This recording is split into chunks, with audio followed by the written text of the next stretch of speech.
Hey, this is Tom from Rocket Restorations, and we're on our 2024 Fall Fling trip down to California, and we just heard of a basement full of charger parts in Stockton, California.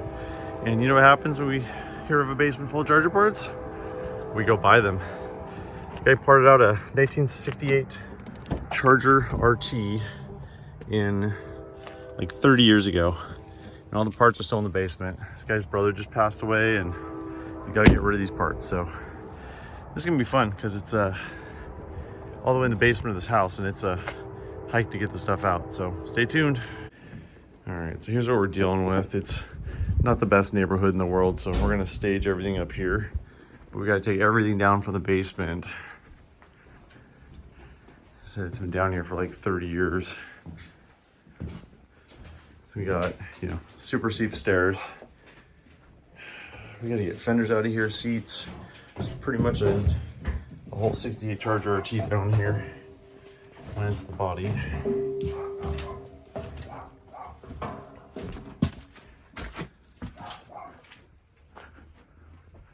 .48 Cracer girl in there.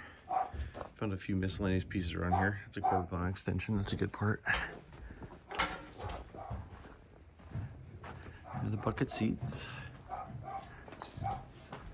Fenders, dash, there's all the trim, buddy seat. Ow, that's my head. Ceiling's really low and I'm really tall. More trim, rear seat. Where you at? Over here. Cool stuff. Finger with charger with now. Radio. There's the license plates for it too. Well, those things are gorgeous. So where'd you guys stay at last night? Cool. Buddy seat, lots of trim. It's where there's a buddy seat and a console. They must have parted out more than one car. Gas cap. Here's the cluster out of it. Tack car. For those who do numbers crunching. Here's the VIN off of it. If I can get the camera to focus here. XS29 L8B. 68 Charger RT. Sorry, a little out of breath. Getting up the stairs was not easy. Over door pads. Most of the stuff's really in pretty good shape. Here's a wiring harness. So, the game I like to play with this is look at the newspaper and see when it was packed. These always have a date on them. Wow, November 30th. 1985. Wow, that was, I say never do math on camera, but yeah, 30 years ago. Wow, this Charger stuff's just been sitting in the basement for 30 years. Crazy. Kind of a random thing here, but I've actually seen this on a few 68 Chargers. So they always put a spacer on the seat to space them up a little bit. Then you had a little adjustability too. So if you had somebody, if you want to go up, you could space two. If you want to go down, you could do one for somebody who's really short or something. But these are actually wood. In 69, late 68, they went to plastic ones, so they didn't, do that. But yeah, it's interesting. These are all wood. It's absolutely original. Studs are still there. They're a little crusty, but I think those will clean up. But yeah, those seats are gold. You can't find those anymore. Tail lights, but I love the license plate frame. Super stud. That's funny. So 70s. Charger taillights. Let's see here. That's headlight stuff. More headlights, turn signals, antenna, which they cut. It's annoying. There's the console bracket. They cut that out of the car. Kind of handy to have. There's HVAC stuff, console shifter. These are like splash guards to the rear, some more wiring. Good stuff in there. So basically what we're doing is Evan's kind of handing stuff up to me just to reduce trips up and down the stairs. Kind of go down once I have a chance. On windows. I think the car was an accident, which is why that's a little crumpled. Fender doesn't look too bad. A little corrosion from the ground down there. Does have a little hit in the nose, but that's fixable. Better than rust. Wiper linkage. Fortunately, that's 2-speed stuff, not 3-speed. Yeah, okay. So much stuff. It's pretty much the whole car. Yeah, the ceiling is not tall. I'm having to hunch down here. 2 rear glass, doors, radios. See the original plates there. It's actually really nice. TVF, that's mid 70s. Probably didn't start out in California. All right, we're actually making pretty good progress. Gonna get these doors up.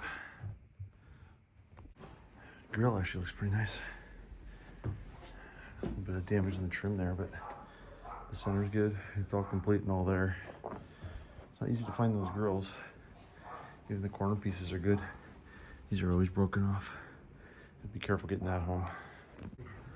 All right, got all the stuff out of the basement. I'm gonna make a hole in the trailer for all this stuff. Yay.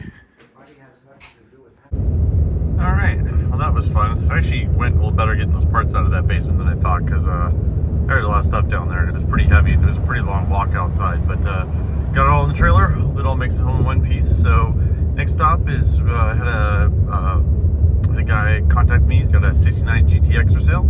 So we're gonna go look at that. I'll take a little footage of that, and if anybody's interested in a 69 444 speed GTX, stay tuned. All right, we just stopped in Redding, California, and Dan here's got a GTX he's been thinking about selling. So he gave us a call a couple weeks ago and wants to come out and take a look at it. So it's a pretty cool car. It's very well optioned. It's a factory silver car, 444 speed, 3-speed wipers, has a 8-track, rear speaker, rear defrost. See right there, that bracket right there is the dual exhaust bracket. So fortunately, he's kind of a victim of the restoration shop hell, which is unfortunately all too common in this business. He took this to a place down in Sacramento, and they're supposed to get it done during COVID because, you know, COVID hit, and a lot of people like him, you know, kind of want to get their cars done. And this ended up at a restoration shop for a while. Then they went out of business, and he lost track of the car for a while. And so we got it back, luckily, but, you know, like, this had black seats. It came back with white seats, a lot of stuff like that. But luckily, he got most of the parts back. I think the tack was the only thing he didn't get back on it. So, but it's really pretty solid car. It's California car, 14,000 original miles. It's from the Redding, California area. You can see the windows pretty solid up here. Body's really not too bad. They started on body work, but I don't know. They didn't get much done. They started on the roof, I guess. See a little dent there. Rear window, it's pretty typical on a B body. The rear window trim kind of goes back here, and at least in Washington, I'm sure it's down here too. We always get pine needles underneath here. And when you get pine needles underneath the window trim back there, the pine needles have a little acidity to them, so they melt away the metal. And then they also get wet, and they don't dry out. Like, once they get under the trim, there's no opportunity to dry out. So when you stay wet and have a little bit of acid on there, it's not great. I love silver. This is one of my favorite colors. They actually have a little green in it in 69, which is interesting. It did have a accident in the 80s, so the inner fender was changed. It's kind of interesting just looking at this car. It's a great example of where you can kind of tell that kind of thing. So, like, see the spot welds right there? Compare it to this side over here. So, like, this is a factory spot weld over here, where it's kind of, you know, it's factory. You know, it's real clean, nice. That one over there, you can just tell this inner fender's been changed. But everything looks right. I mean, he took it down to a body shop. They measured it. Everything looks straight on it. So it's not a huge deal. They just did some repairs on it in the past.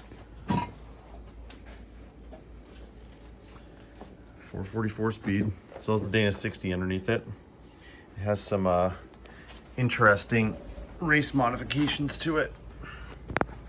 They've got some rudimentary Caltrax bars there. Still has the Dana 60, because of course 444 speed cars came standard with a Dana 60 in them. It's really clean underneath. It has a lot of undercoating on it, like a lot. But, you know, that's not a bad thing. It really preserves the car, at least underneath. These GTXs, the 69, they had that unique two-tone arrangement. So they had trim that went down the belt line, and then there was black underneath here, and then body color up there. So the body shop did start to do metal work on it. So they did a quarter patch up here, and then all around the wheel well here, and then the bottom of the quarter. But yeah, I mean, it's a pretty nice car. It's a pretty solid project. So if anybody's looking for a nice 444 speed GTX, this one's definitely for sale. You can contact us at tom@rocketresto.com, and I can forward you your information on. Yeah, it's a cool car. I love GTXs. He's got like a trailer full of parts for this thing too, so there's a ton of extras that come with it. He's got a brand new console for it. I mean, there's $2,000 right there in console. It has original 4-speed plate, door panels in there. There's a lot of stuff to get this thing done. So yep.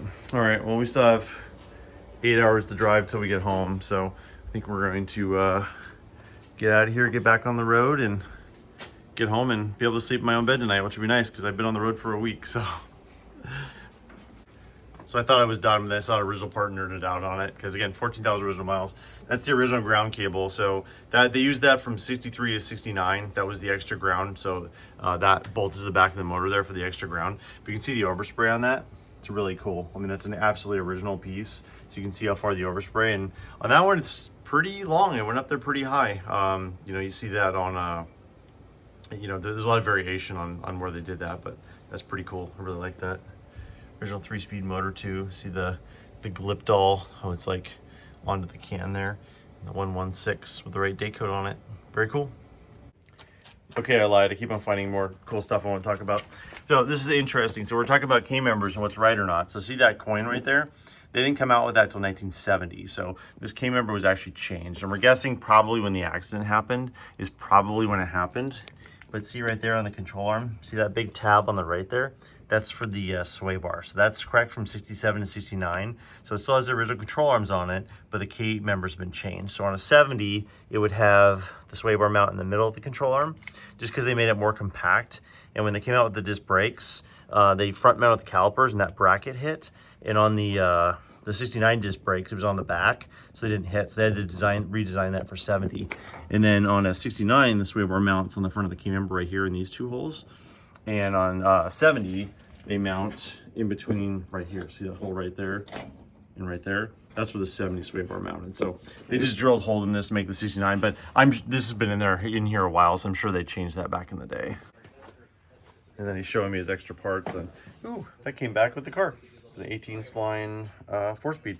It's a 70 with a Hamtramck VIN, which means it came out of probably an E-body. So I'm sending that VIN around, see if the original car's still around. If we can, see if we can reunite it, because that would be really cool if that original car's still around. Because that's either a 440, 446 pack, or Hemi E-body that the transmission came out of. That's what an 18 spline came from. The 23 spline was the standard transmission, so that was in 383 and lower, but the 18 spline was reserved for the high performance cars. All right, we're back from the trip. It was a long week on the road, just recovering. Trying to get the trailer emptied out right now. I still have no idea where I'm gonna put any of this stuff. You know, the usual. But yeah, there's a lot of good 68 Charger parts here. It's pretty cool to be able to get something like this, especially out of a 68 RT. So, all right, I'm gonna sign off. I gotta finish getting the trailer emptied out so I can use it for something else next week. This is Tom from Rocket Restorations. Just want to thank everybody for watching. We really appreciate it, and we'll talk to you soon.